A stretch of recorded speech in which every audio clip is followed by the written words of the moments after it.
सोचिए इंटरनेट पर एक जबरदस्त मूवी ट्रेलर आता है, हर कोई उसी की बात कर रहा है। लेकिन क्या हो अगर वो फिल्म असल में है ही नहीं। आज हम एक ऐसे ही वायरल केस को समझने वाले हैं जिसने फिल्म मेकिंग की दुनिया में कह सकते हैं तहलका मचा दिया है। तो कहानी शुरू होती है एक ट्रेलर से। ये अचानक से इंटरनेट पर आता है और देखते देखते आग की तरह फैल जाता है। लाखों लोग इसे देख रहे थे, शेयर कर रहे थे, पर कहीं ना कहीं कुछ खटक रहा था। कुछ ऐसा था जो थोड़ा अजीब लग रहा था। अब जरा इसके इम्पैक्ट की बात करते हैं। ये आंकड़ा देखिए, 16 लाख व्यूज, और वो भी सिर्फ 3 घंटों में। बड़े बड़े स्टूडियोज को भी अपने ट्रेलर पर इतनी व्यूज लाने में कई दिन लग जाते हैं, और इसने चुटकियों में ये कर दिखाया। यही वो सवाल था जिसने सबको हैरान कर दिया। क्या ऐसा हो सकता है कि वो कमाल के विजुअल्स, वो जबरदस्त एक्शन, वो स्टार पावर, सबका सब बस एक धोखा हो? और यही सवाल हमें इस वायरल सनसनी की जड़ तक ले जाता है। तो असलियत ये थी। ट्रेलर का टाइटल था टॉक्सिक 2026, और इसमें केजीएफ के सुपरस्टार यश थे। देखने में तो ये किसी भी बड़ी फिल्म को टक्कर दे रहा था। बस एक छोटी सी प्रॉब्लम थी, ये किसी स्टूडियो ने नहीं बनाया था, ये ऑफिशियल था ही नहीं। तो सवाल ये है कि ये बना कैसे?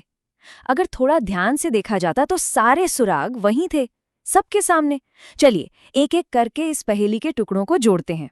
देखिए, YouTube का टाइटल ही अपने आप में बहुत स्मार्ट था। इसमें सब कुछ था जो होना चाहिए। एक जबरदस्त टाइटल, असली और पॉपुलर स्टार्स, एक जानी मानी डायरेक्टर, पर आखिर में दो छोटे से शब्द थे जिन्होंने सारा खेल बदल दिया, फैन मेड एआई। और बस यहीं पर सारा राज खुल जाता है। तो ये फैन मेड एआई आखिर है क्या चीज? अच्छा, इसे ऐसे समझिए, जैसे फैन फिक्शन होता है ना, ये उसका विजुअल वर्जन है। मतलब फैंस ने ही बनाया, फैंस के लिए बनाया। लेकिन इस बार कहानी लिखने के लिए कलम और कागज का नहीं, बल्कि पावरफुल आर्टिफिशियल इंटेलिजेंस टूल्स का इस्तेमाल हुआ है। और फिर जरा इसके ऑडियो पर गौर कीजिए, सुनिए। Fight fight fight fight fight, oh fight, oh heat. थोड़ा अजीब है ना? ये जो बार बार एक ही शब्द दोहराया जा रहा है, ये एआई से बनाए गए डायलॉग्स की एक बहुत बड़ी पहचान है।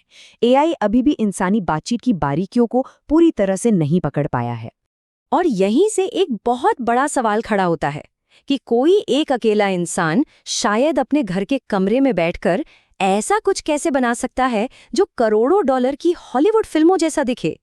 चलिए इस डिजिटल जादू के पीछे की टेक्नोलॉजी को थोड़ा समझते हैं। इसे अगर आसान भाषा में तोड़ें तो सबसे पहले एआई को एक्टर की हजारों तस्वीरों और वीडियो से ट्रेन किया जाता है। फिर एआई की मदद से ही एक स्क्रिप्ट और यहाँ तक कि एक नकली आवाज भी तैयार की जाती है।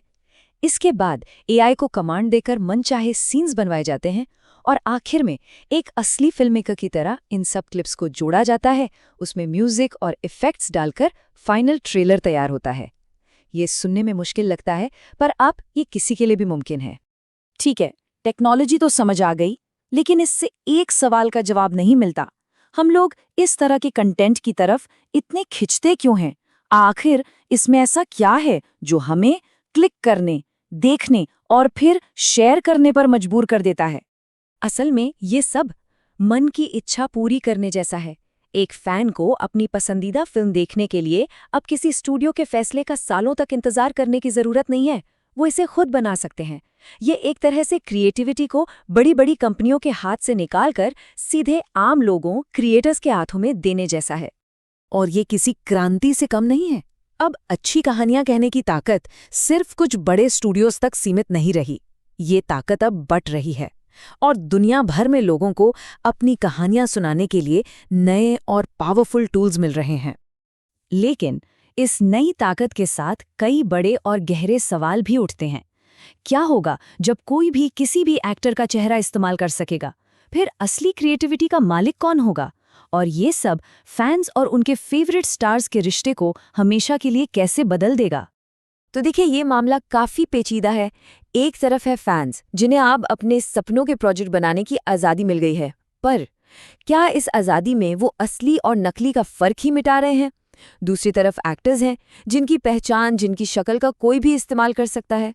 और फिर स्टूडियोज हैं, जिनका अपनी सबसे बड़ी कमाई के जरिए पर से कंट्रोल ही खत्म हो सकता है।